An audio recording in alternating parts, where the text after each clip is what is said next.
In this video we are going to be analysing Bed Bath & Beyond, ticker BBBY. So to get straight into it, what are going to be key resistance levels if we do push up?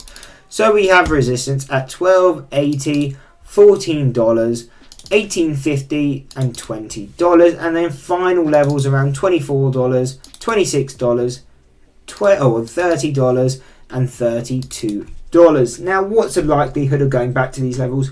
Not all that much. Yes, a lot of you are looking for a short squeeze, but in all reality this move does look kind of dead.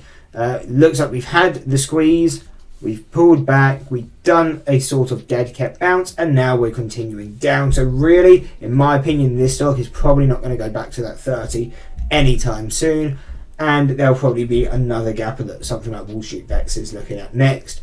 But if we do start to continue down, what are going to be support levels? So we do have statistical mean at around $7.90/$7.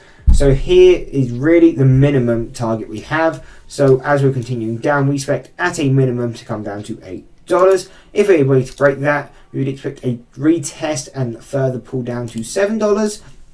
And again, if we break that, then we will have the 52-week low as a support level, so $4 and around 30 cents. And if we're able to break that, we have our final deviations at $2 and $1.50, which would be our final levels of support. In all reality, probably won't come this low in the near future because people will be buying this up near the 52-week low and even like the $5, $6 and maybe even $7 in anticipation of another squeeze. So it probably won't fall down as low as it did go before, at least in the near future. Anyway, I hope you enjoyed the video. If you did, why not drop a like and subscribe and check out this analysis on Party City.